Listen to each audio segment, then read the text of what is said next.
Сәлеметсіздер қадірмен көрермендер, сіздер IT сервис KZ каналын көріп отырсыздар. Бүгін бізге ремонтқа келіп түскен телефон, ол Tele2 Urban 4G деген телефон.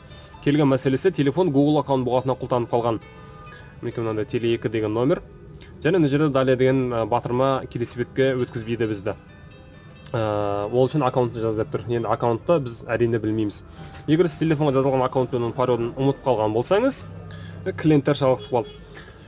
Телефон үшін жазылған аккаунт пен паролін сіздер ұмытып қалған болсаңыздар, онда үй жағдайында бұл бағытты аккаунтты білмесеңіздер де қалай ашуға болатындығын сіздер осы видеодан көретін боласыздар. Ол үшін бізге кішкене дайындық керек болады. Телефон біріншіден міндетті түрде Wi-Fi желісіне қосылған болу керек. Одан кейін бізге екінші дайындық сим-карта керек болады. Ішінде кез келген бір номер сақталған болу керек ішіне. Яғни сим-картаның жадысына, яғни памятына сіздер бір номер тіркеген болуларыңыз керек болады. Енді досыңыздың, әкеңіздің деген сияқты номер сақталған болса болды сим-картаға. Сонымен біз артқа қайтамыз осының барлығынан. Бастапқы бетке қайтамыз, тіл таңдайтын. Осы жерден біз экстренный вызов дегенге басамыз. Wi-Fi желісіне қосуды ұмытпаңыздар. Данный для экстренных случаев дегенде басасыздар. Ақ жазуды, одан кейін қызарған соң тағы да басамыз. Екінші рет қайтадан басамыз. Бұл жерден біз қаламның белгісін таңдаймыз. Карандаша. Одан кейін жерде контакт деген болады. Осыған өтеміз де, добавить контакт деген таңдаймыз. Мына номердің барлығы қараңыздар, сим-карта 2 дегенде тұр. 2. Осы жерден кез келген осындай бір номер болса, соның біреуін таңдайсыздар. Одан кейін сол номердің үстіне басасыздар. Енді осы жерден сообщение дегеннің белгісін басамыз. Енді введите текст сообщение деген жерге ағылшын тіліне ауыстырып, тіліңізді, яғни клавиатураның тілін 3w нүкте youtube.com деп жазамыз да, жіберуді басамыз, отправить. Одан кейін youtube.com деген сілтемеге басамыз. Осылайша біз YouTube приложениесіне кіріп кетеміз. Одан кейін жоғары оң жақтан кішкене адамның белгісін басасыздар. Көрініп тұрған шығар сіздерге. Одан кейін төменге кішкене түседі. Условия использования деген таңдайсыздар. Енді мына жерге жоғары жаққа біз жазамыз россиялық осындай телефон жөндеумен айналысатын досымыз Михаил Плисконың сайтын жазасыздар. Қараңыздар. Телеет деген дереу шыға қойды. Телеет.ру деген осы таңдайсыздар. Осы сайт жазып, поиск ол сіздерге іздеп береді. Одан кейін Google-да осылай іздеп тауып берген болса, сіздер ол жерден кішкене төмен түсіп, файлы необходимы деген болады. Осыны таңдайсыздар. Яғни необходимы для снятия блокировка FRP деген жазу. Осы жерде кішкене төменге түсемізде, ол жерден біз программа FRP-ROM деген бар. Осыны скачать деген таңдаймыз осы жерден. Для скачивания файла браузер Chrome требуется доступ к хранилищу. Бұл жерден далее разрешить деген таңдаймыз. Одан кейін жерде окей деген басасыздар.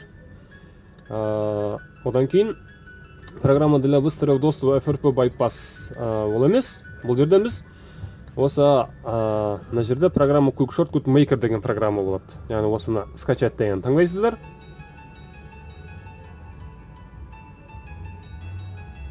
Интернет дұрыс жұмыс жасамай жатқан сияқты бізде.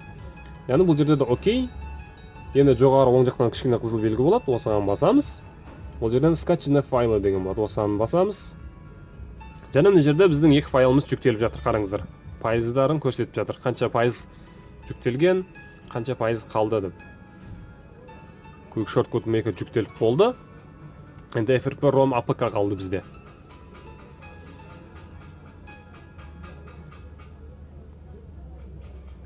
Енді FRP-ROM APK-ның үстіне басып көреміз біз. Не удается открыть дейді. Мына жерде открыть деген таңдайық, жарайды. Мұнда болмады. Онда біз артқа қайтамыз да осы жаңағы файл необходимо для снятия блокировка FRP дегенге үстіне. Қазір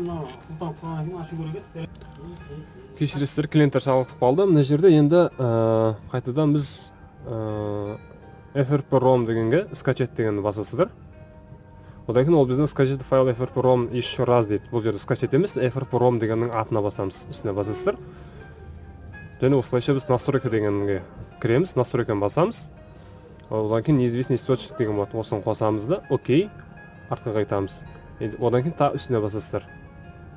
Одан кейін бар, ол бізден установить дегенге мүмкіндік береді. Установить деген таңдайсыздар.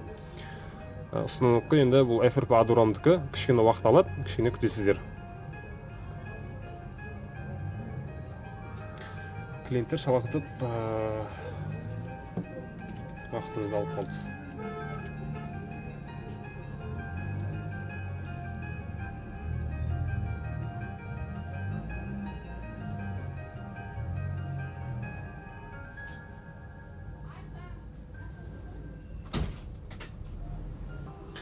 Мінеке FRP-ROM орнатылды, бұл жерден Gateway басамыз, не жерде X басасыздар. Одан кейін Quick Shortcut Maker'ге үстіне қайтадан скачать деген болғанда басамыз. Одан кейін Quick Shortcut Maker APK деген үстіне басамыз. Осылайша Quick Short орнатамыз, установить.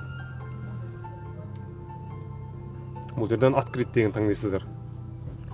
Енді бұл жерде жоғарыда 3 бөлік болады. Действие приложение избранное. Біз осы жерден приложение таңдаймыз. Введите количество слова деген жерге тілді ағылшын тілінен орыс тіліне ауыстырып, настройды, яғни насты жасақ, настройки шыға қояды. Настройкаға басамыз, просмотреть.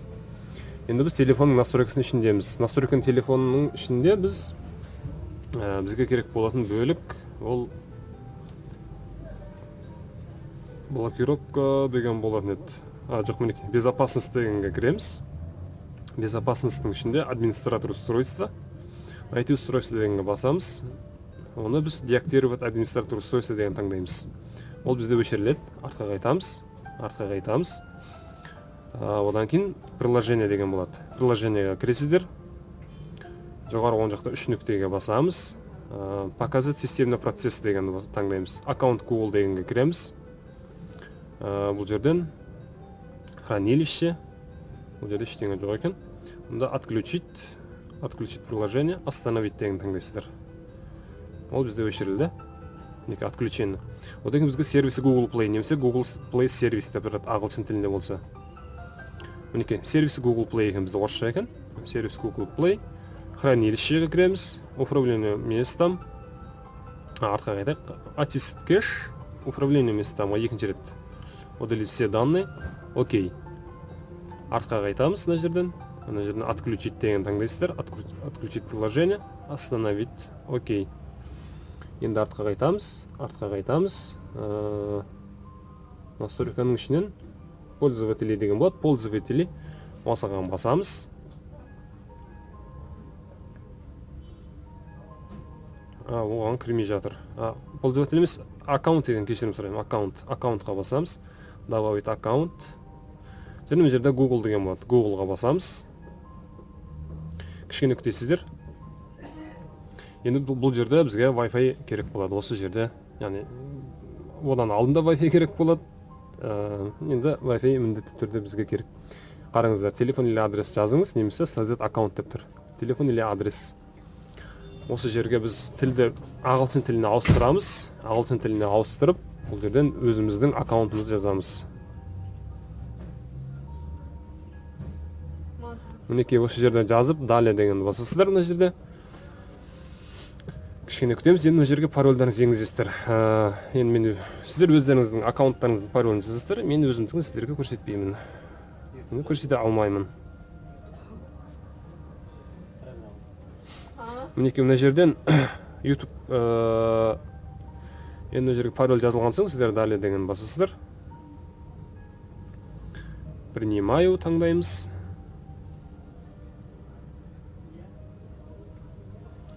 Бұл жерде ештеңе баспаймыз. Аккаунт жазылды, қараңыздар. Енді артқа қайтамыз. Приложение дегенге қайтадан кіреміз. Приложение. Все приложение деген бөлік болады мына жоғарыда. Осыған басып, бұл жерден отключение деген таңдаймыз. Және жоғары оң жақта 3 нүктені басып, показать системный процесс деген таңдаймыз. Сонда аккаунт Google деген шыға қояды. Осыған кіреміз. Бірінші включить таңдайсыздар. Артқа қайтамыз. Сервис Google Play. Включить деген таңдаймыз. Яғни екеуінде қайтадан іске қосып шығамыз. Енді осы күйінде телефонды бір рет өшіріп қосамыз. Перезагрузка қыламыз. Перезагрузить. Окей. Окей. Теле 2 4G деген телефон екен. Қазақша екен. Үздік баға кепілі деп қойды. Телефон қайтадан іске қосылуға кетті. Телефон толықта қосылған соң жалғастырсақ, сіздердің уақыттарыңызды кішкене үнемдеу үшін. Екі телефон қосылды бізде. Начать, яғни бастапқы блоктаудың бәрін қайтадан өтіп шығастыр. Настроить как новое устройство. және бұл жерде аккаунт абонент деп шыға қояды, қараңыздар. Енді бұл жерден далее деп басамыз.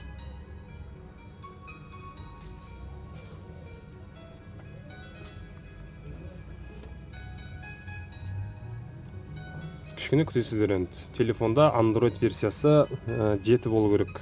Өйткені FRP ROM-да орнатуымыз себебі сол. Телефон толықтай қосылған соң, телефон жайлы мәліметті көрсетерміз. Қандай модель, қандай уровень безопасность, сондай барлығын. Мінекей енді клиентті шалықтып алдым. Мына жерден біз защита телефон деген бөлік шықты. Осы жерден не сейчас деген таңдайсыздар. Все равно пропустить. Настроить позже мына жерде ең төменде. Теле2 қосылды бізде.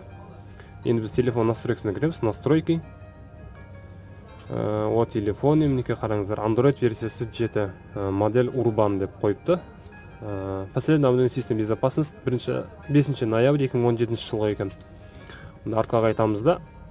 Осы жерден сіздер приложениенің ішінен приложениеға кіріп Remote деген жаңаға орнатқан FRP ROM-ды, яғни Bypass FRP AD-ROM деген ішіне кіресіздер осыған.